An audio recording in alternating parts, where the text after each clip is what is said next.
Welcome to the channel. In this video, I am going to retest the Intel Arc Pro B50 GPU in some Blender tasks. We're going to test for rendering speed and viewport performance, and then I am also adding Steam ComboBench, which is more of like a gaming test, but it's kind of an interesting way to see how the GPU bottlenecks the system.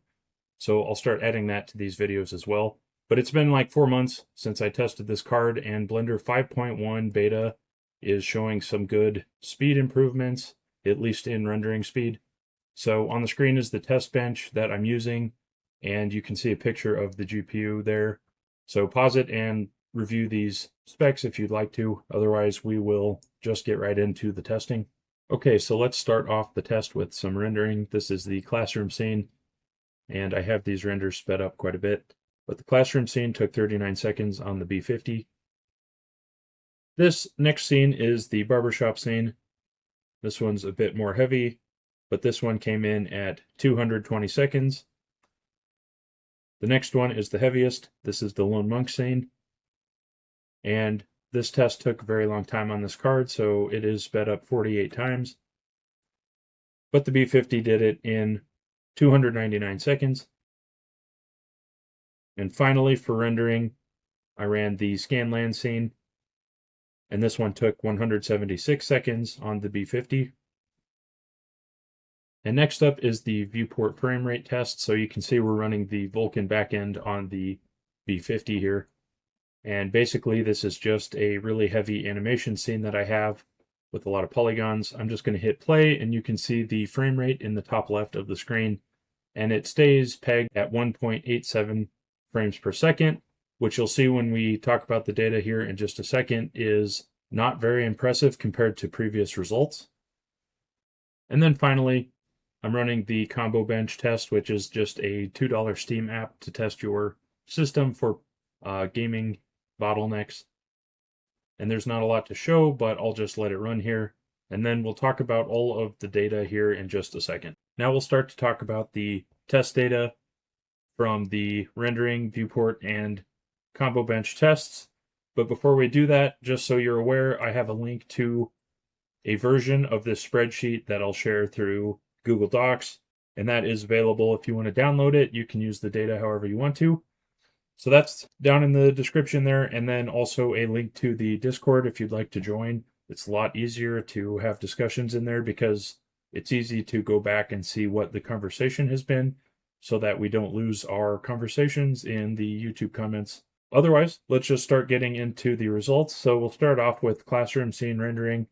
So on each of these rendering results pages, I have the old Intel Arc Pro B50 results highlighted in yellow, and the new ones are in the kind of lighter blue color. Starting off here on the classroom, we did see about a 10% bump in the rendering speed on the Arc Pro B50, and you can see that the last time I tested this was on Blender 4.5 in October, early October of 2025.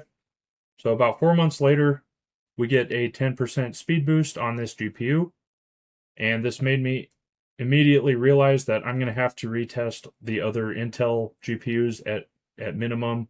So 10% speed boost in classroom scene is confirmed for 5.1 beta on the Intel cards. Next up is the barbershop, and it's a somewhat similar situation. We went from 285 seconds to render the frame on the B50 down to 220.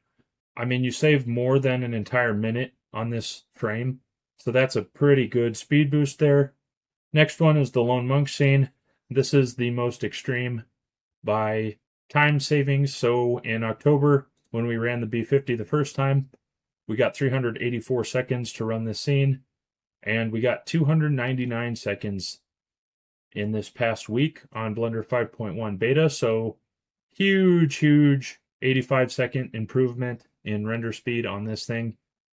I'm excited to see how the other Intel GPUs, including maybe even the A series, might have sped up, but I'm going to retest the B580 and the B60 because they probably also are seeing the same results. And obviously they're quite a bit lower in the list now than where maybe they should be. So we will rerun those right after this video. And then finally, the Scanlan scene is kind of the only weird result, I guess, for this test because um, there's basically no change from Blender 4.5 to 5.1 beta on this scene for the B50, and I don't know why, but basically the other three scenes had great speed boosts. This one didn't really have one, and I don't know what the difference would have been. But that's it for the rendering. We'll talk now briefly about the viewport performance. And so one note here is the Vulkan backend seems to be broken in Blender 5.0 possibly, and especially 5.1 beta. You can see that the old viewport performance results for the B50 and B60 are better than the newer ones. So Vulkan seems to be broken on Intel right now. But in this test this week, I got 1.87 frames per second on the B50, which is this blue color here. And you can see the old result from October was running almost twice as fast at 3.1 frames per second. Now, neither of these are great results anyway, but to have half the speed after a Blender update is definitely the wrong direction. So maybe there are some bugs they're still working out. Obviously, it is a beta, so we'll see upon the full release if that gets fixed and if it is affecting other GPUs as well. And then finally, I started to add the ComboBench test. I only have the one result, but it gives you the scores separate for the CPU, GPU, and then the motherboard / RAM. And then it gives you just kind of an overall combo score. And it tells you in the text after the test runs what percentage the GPU is bottlenecking the system. So I think this might be kind of the most useful part of this test to compare because, again, it is kind of a more like a gaming workload, but it'll be interesting to see how these compare for other GPUs as well. So over time, I'm going to keep adding more tests, including other workflows like AI and maybe video editing and some other things like that. So watch for more scenes as we go. But that's it for this one. I just wanted to make a quick update for Blender 5.1 beta, as I'm already seeing some rendering speed improvements on Intel. And then, like I said, I'm going to go back and test some other GPUs from all the brands to make sure that we're catching any updates as they come out. But that's it for this. Nice and quick one. Join the Discord. Let me know what else you think and what else you'd like to see. One other thing I'm going to try to add soon is some Unreal Engine testing, and there have been some ideas in the Discord about it, so I'm going to start implementing that really soon too. But that's it for today. Thank you for watching, and I hope to see you on the next one.